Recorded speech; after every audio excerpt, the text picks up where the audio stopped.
백두산 평화기행, 항일 독립투쟁의 땅에서 역사의 경종을 울리다. 홍범도의 봉오동 전투, 항일 투사들 키운 명동촌 두만강 유역서 분단의 아픔 고스란히 얼어붙은 한중관계에 문잠근 항일 유적지 늘어 79주년 광복절 즈음 한반도는 물론이고 한국 사회 내부도 반쪽으로 쪼개졌다. 광복회가 친일 뉴라이트로 규정한 김형석 독립기념관장 임명을 둘러싼 갈등 끝에 정부 주최 경축식 참석을 거부한 광복회야당이 별도의 기념식을 여는 등 사상 초유의 일이 발생했다. 광복절을 맞아 매일노동뉴스는 2024년 8월 4부터 8일까지 4박 5일간 백두산 평화기행에 함께했다. 홍범도 장군의 봉오동 전적지 등 항일투쟁 유적지와 두만강을 끼고 북한 지역을 바라볼 수 있는 도문 지역, 민족의 영산으로 불리는 백두산을 잇따라 다녀왔다. 이번 평화기행단은 사소통과혁신연구소 주관으로 경남 창원시 백두한라산악회 회원들을 비롯한 노동자 농민 시민 20명으로 구성됐다. 인천공항에서 2시간가량 비행 끝에 평화기행 일행은 중국 길림성 장춘공항에 도착했다. 조선족인 이경옥 현지 가이드가 일행을 반갑게 맞아준다. 공항에서 길고 긴 지하도를 통해 인근 고속철도 영롱지하역에 도착했다. 연길로 빠르게 갈 수 있는 가장 좋은 방법이다. 우리 KTX를 빼다 박은 고속철도 CRH가 도착했다. 고속철도가 개통하기 전에는 장춘에서 연길까지 일반 기차로는 9시간, 버스로는 5시간 넘게 걸려 상당히 고생했다고 들었다. 고속철도로는 2시간 30분이면 도착한다.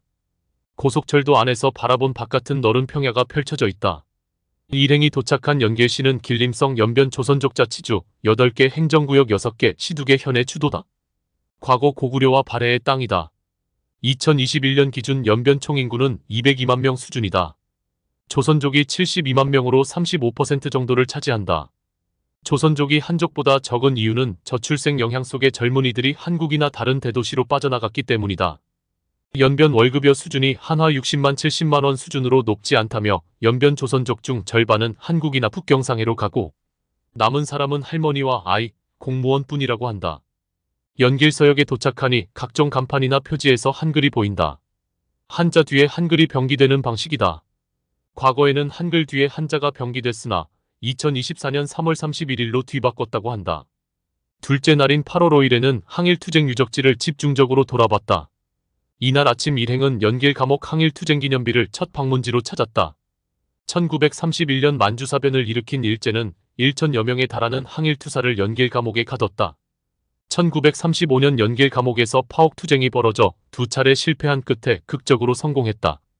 300여 명이 탈옥해 49명이 살아남았다고 한다. 살아남은 이들은 동북항일 연군 2군에 가담해 항일투쟁을 이어갔다. 연길 감옥 예터에는 현재 연변예술극장이 들어서 있다. 일행은 연변 조선족 자치주 행정구역 중 하나인 도문시로 향하는 고속도로에 올라탔다. 당시 왕청현 현재 도문시에 위치한 홍범도 장군의 봉오동 전적지는 항일투쟁 유적지 중 최고봉이다. 현재는 봉오저 수지로 바뀌었다. 봉오동 반일 전적지 기념비를 보려면 봉오저 수지 철문을 지나 올라가야 하지만 일행의 발길은 굳게 닫힌 철문 앞에서 멈춰서야 했다. 봉오동 전투는 1920년 6월 홍범도 장군의 대한독립군이 일본군 정규군과 싸워 이긴 최초의 전투다. 독립군은 두산 사이 계곡으로 일본군을 유인해 괴멸했다. 과거에는 철문 안전적지까지 가볼 수 있었지만 2016년 사드 사태 이후 한중관계가 얼어붙으면서 점차 못 들어가는 곳들이 늘어났다고 한다. 봉오동 전투 뒤인 그해 10월 김좌진 장군이 지휘하는 북로군정서, 홍범도 장군이 지휘하는 독립군은 연합해서 길림성 화룡현, 청산리 전역에서 전투를 벌여 일본군의 대승을 거뒀다. 하지만 봉오동 전투와 청산리 전투에서 잇따라 참패한 일본군은 독립군을 토벌한다는 명목으로 조선인 마을에서 무차별적으로 대량 학살하는 경신참변을 저질렀다. 오늘날 연변에 뿌리를 내리고 있는 조선족 대다수는 독립군과 희생자의 후손이다.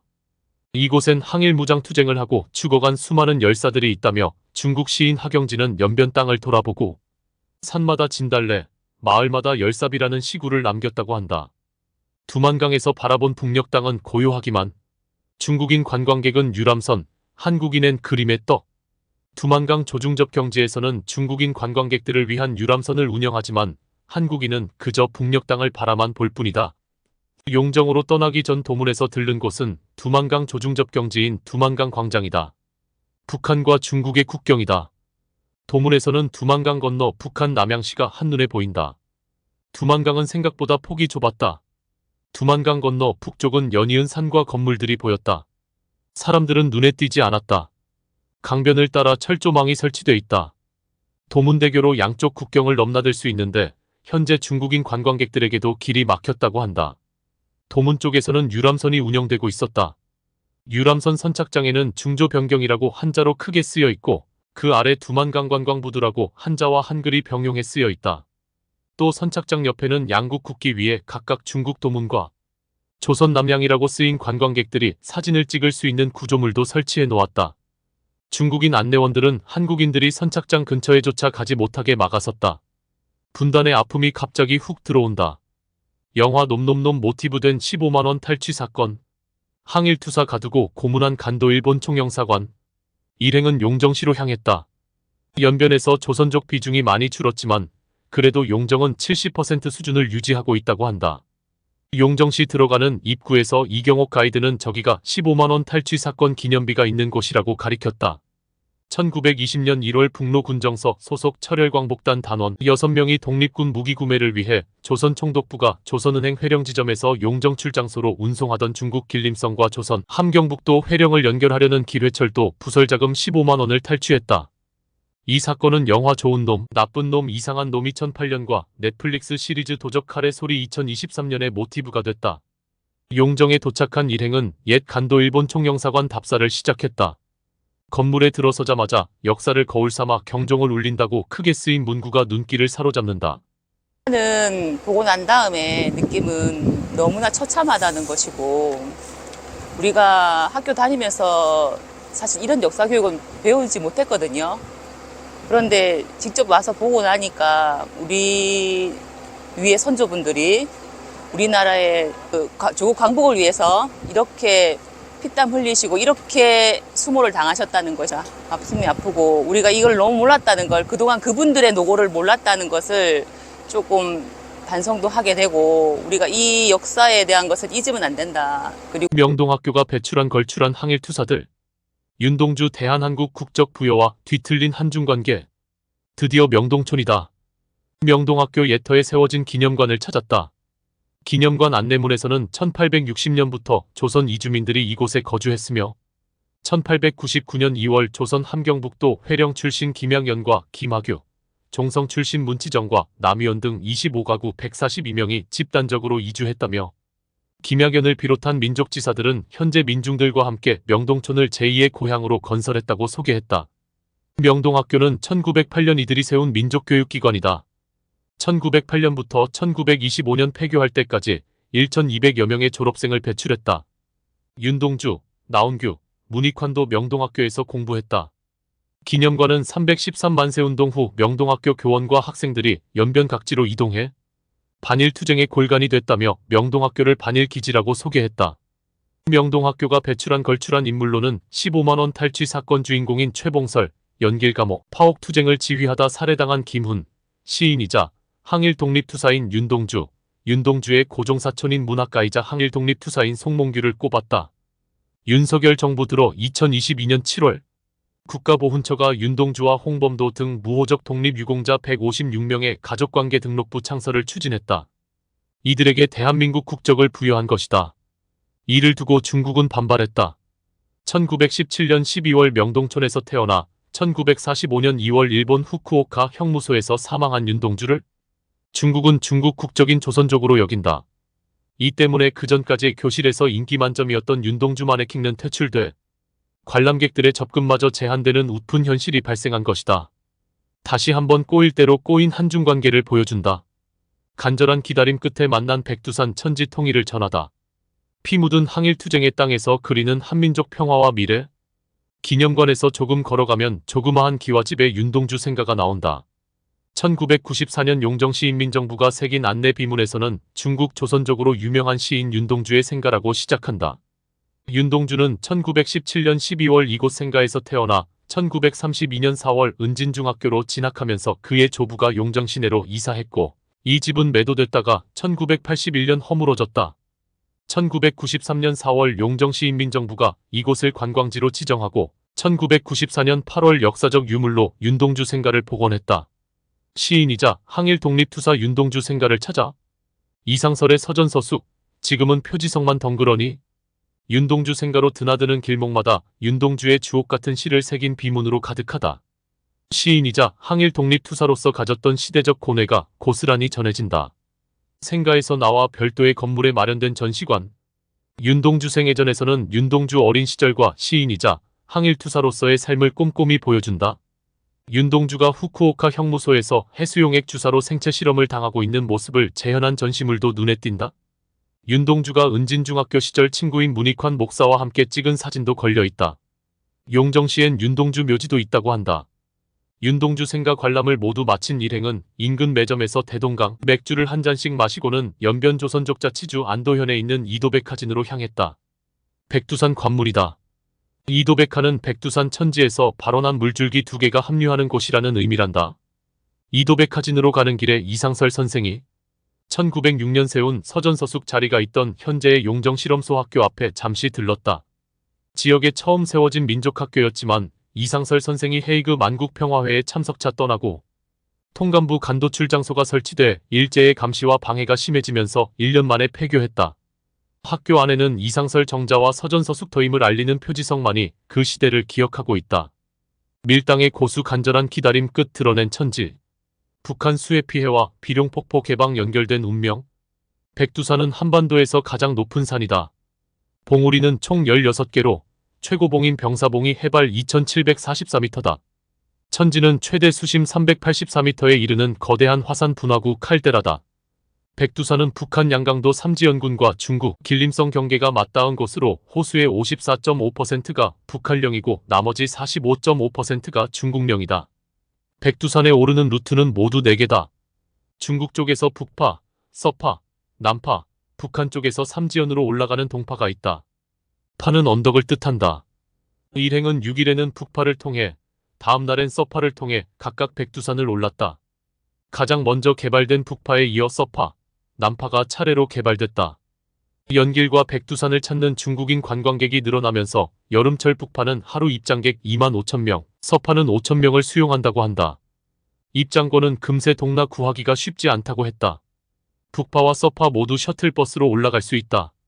북파는 셔틀버스를 숱하게 갈아탄 뒤 마지막에는 지프차를 타고 천지 근처까지 올라갈 수 있다. 잘 닦인 길을 셔틀버스를 타고 올라가면서 쭉쭉 뻗은 자작나무하며 백두산의 울창한 원시림을 감상할 수 있다. 비룡폭포는 그동안 폐쇄돼 있다가 우리가 산행하는 날 처음 개방됐다. 북한은 지난달 말 폭우와 압록강 범람으로 신의주시를 포함한 평안북 도자강도 양강도 지역에서 엄청난 피해를 입었다. 백두산도 이 영향을 받았다고 한다. 북한의 수해 소식을 멀리서 들었을 때와는 또 다른 감정이었다. 한민족의 운명은 연결돼 있구나. 서파에서 온전한 자태 드러낸 쪽빛의 천지. 젊은 세대의 관심을 통일을 염원하다. 걱정이 무색하게 아침이 되자 언제 그랬냐는 듯이 날이 활짝 깼다. 서파는 셔틀버스를 타고 주차장까지 올라갔고 이곳부터는 모두 1442개의 계단을 걸어 올라가야 천지를 보릿다. 일행은 전날처럼 갑자기 안개가 낀다든지 날씨가 나빠지지 않을까 걱정했지만 기우일 뿐이었다. 야생화로 뒤덮여 시원하게 펼쳐진 백두산 고원을 감상하며 1442개의 계단을 걸어 올라가자 마침내 천지는 쪽빛 그대로의 모습을 우리에게 안겨줬다. 와! 일행은 감격스러운 마음에 입을 다물지 못했다. 서파에서 본 천지는 북파와는 달리 시야가 탁 트여 눈을 즐겁게 했다. 천지의 물빛을 어떻게 설명할 수 있을까?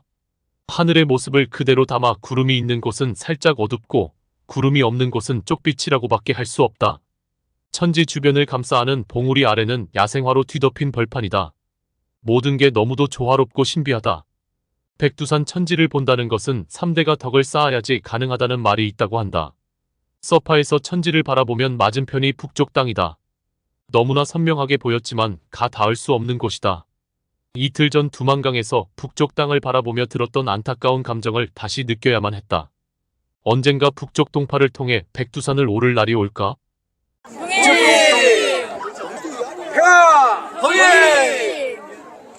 동해는 조마조마하면서 올라왔는데 날이 흐려가지고 제대로 보지를 못했습니다. 그래도 조금씩 봐가지고 상당히 좋았는데 오늘은 날씨가 너무 좋습니다. 지금 봉우리하고 천지하고 전체 다 조망이 됩니다. 조망이 되고 밑에까지 다 조망이 되고요. 너무 좋습니다. 좋다는 말밖에 없습니다. 지금. 인생에 한 번은 꼭 와야 됩니다. 어제 비가 많이 와가지고 정말 그 짧은 1, 2초의 천지를 봤을 때 그 설레임과 기다림 속에 봤을 때와 오늘은 정말 새벽에 일어났을 때 정말 몸볼 것이라는 생각을 했는데 화창한 천지를 보니까는 너무나 기분이 좋습니다. 이게 중국으로 오는 게 아닌 정말 우리 영토인 그 땅으로서 건너와서 밟았으면 더 좋았을 건데 그렇지 못한 게 아쉽지만 그래도 이런 형태라도 계속적으로 볼 수 있다는 게 너무 좋았습니다. 너무 감개무량하고요.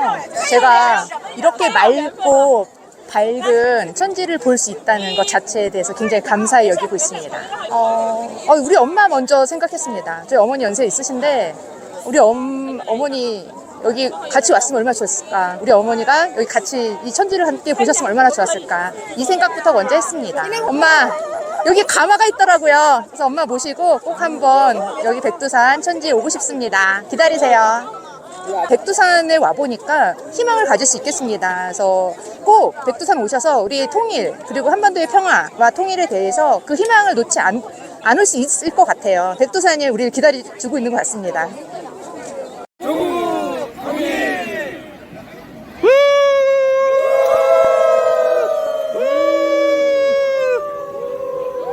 연변대학과 왕훈간판 벽면, 중국에서 핫한 연길.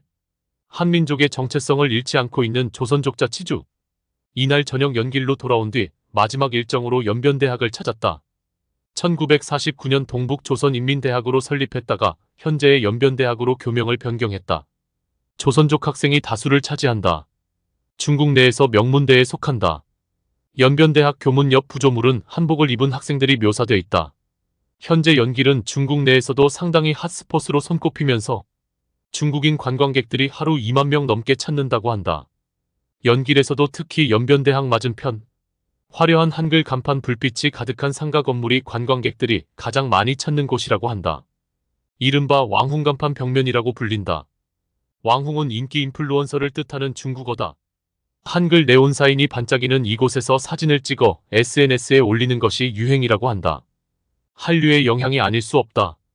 일행이 이곳을 찾은 날은 평일 밤인데도 관광객들로 인산인해를 이뤄 수많은 공안들이 나와 교통정리를 할 정도였다.